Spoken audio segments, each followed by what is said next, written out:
मैं एक बात लगातार 2-4 दिन से कह रहा था, बल्कि उससे ज्यादा हो गया था, कि ईरान को ब्रिटेन पर ध्यान देना चाहिए, ब्रिटेन पर बिस्मिल्लाह करना चाहिए। याद है ना मेरी बात? सुन ली है। इत्तेफाक कहिए या कुछ भी, ब्रिटेन की कंपनी पर बड़ा हमला किया है ईरान। इराक के इरबिल के इलाके में ब्रिटेन की एक तेल की कंपनी थी, वहां हमला हुआ है। कंपनी की वो ऑयल रिफाइनरी जो है आपको जलती हुई नजर आएगी। ये ब्रिटेन की थी, इराक के अंदर इरबिल में। देखिए,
दोस्तों, इसके बाद ब्रिटेन का प्रधानमंत्री दोबारा सामने आया और एक लंबा भाषण दिया, जिसमें उसने साफ कहा कि यह जंग हमारी नहीं है, हम इस जंग में नहीं कूदेंगे, ब्रिटेन का इसमें कोई रोल नहीं है, तो ब्रिटेन एक जंग को अपनी गर्दन में नहीं डालेगा।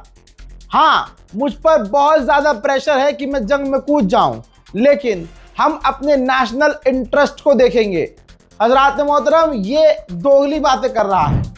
ये इसने पहली बार नहीं कहा है, यह हर दिन कह रहा है कि हम इस जंग में शामिल नहीं हैं, लेकिन अपने तमाम एयरबेस दे रहा है अमेरिका को उड़ान भरने के लिए, उसके फाइटर जेट के लिए। जी हाँ, अब यही तो बात है कि ये चीज़ ईरान को नजर आई है और बिस्मिल्लाह ईरान ने आखिरकार ब्रिटिश कंपनी पर पड़ दिया है। वहीं कुवैत और ये तमाम अरब देश ये साबित करने में लग रहते हैं कि भैया ईरान की मिसाइलें और ड्रोन हम रोक पा रहे हैं। कितना ही रोक पा रहे हैं, ये रहा कुवैत का मंजर। कुवैत का ये एयरपोर्ट है। हजरात मोहतरम, तस्वीरों में साफ दिख रहा है कि कुवैत के एयरपोर्ट पर धमाका हुआ है। पूरी तरह से दोबारा कामयाबी से ईरान ने हमला कुवैत के एयरपोर्ट पर कर दिया है। मैं ईरान को उल्टा सबूत दे रहा हूं। ईरान आराम से देख ले, ईरान के अधिकारी ध्यान से देख ले। ब्रिटेन के एयरबेस पर अमेरिका के जहाज उतर रहे हैं, फिर यही जहाज लोड यहाँ होंगे और फिर यहाँ से उड़ान भर के ईरान पर हमला करेंगे। हजरात, 2 से 4 घंटे पहले का यह मामला है।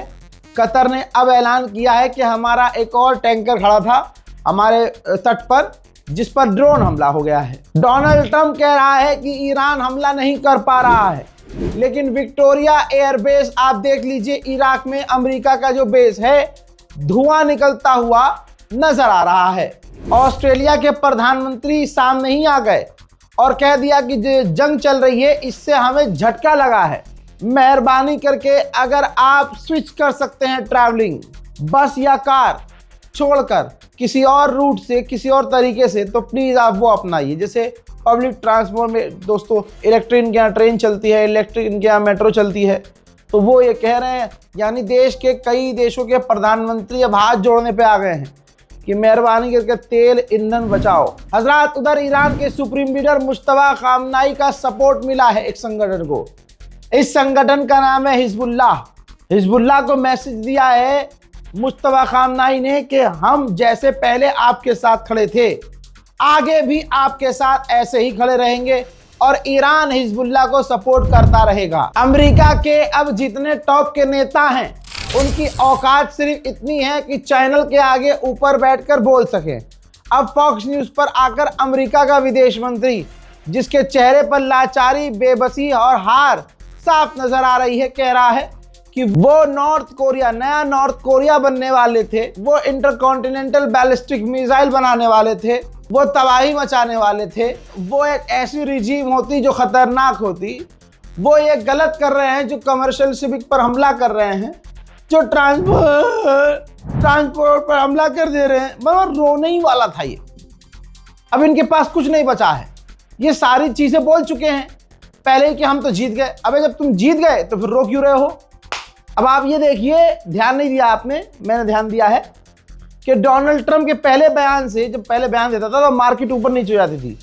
अब 2 दिन से डोनाल्ड ट्रंप कुछ भी बोल रहा है, मार्केट में फर्क नहीं पड़ रहा है, क्योंकि अब मार्केट ने भी मान लिया है कि गुलाबी सुअर है, झूठा है। मेरे दोस्तों, अमेरिका का विदेश मंत्री बुरी तरह से पागल हो गया है। ये देखिए भाई, बयान कई तरह के दिए रोते रोते इसने, उदास चेहरे से, जिसमें उसने ये भी कहा कि नेटो का क्या फायदा, नेटो का कोई फायदा नहीं है हमारे लिए, हमें जब जरूरत है नेटो अपना बेस नहीं दे रहा है भाई, नेटो हमारा साथ नहीं दे रहा है तो हम सोचेंगे कि नेटो से बाहर निकल जाए। डोनाल्ड ट्रंप भी यही काम कर रहा है।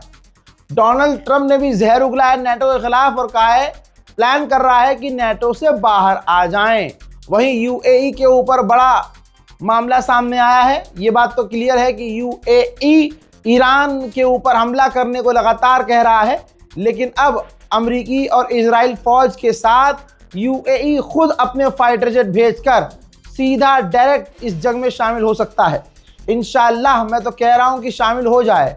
अरबों को जो गुमान है, घमंड है, गलत फहमी है, एक बार ठीक से ईरान से लड़के निकाल ले।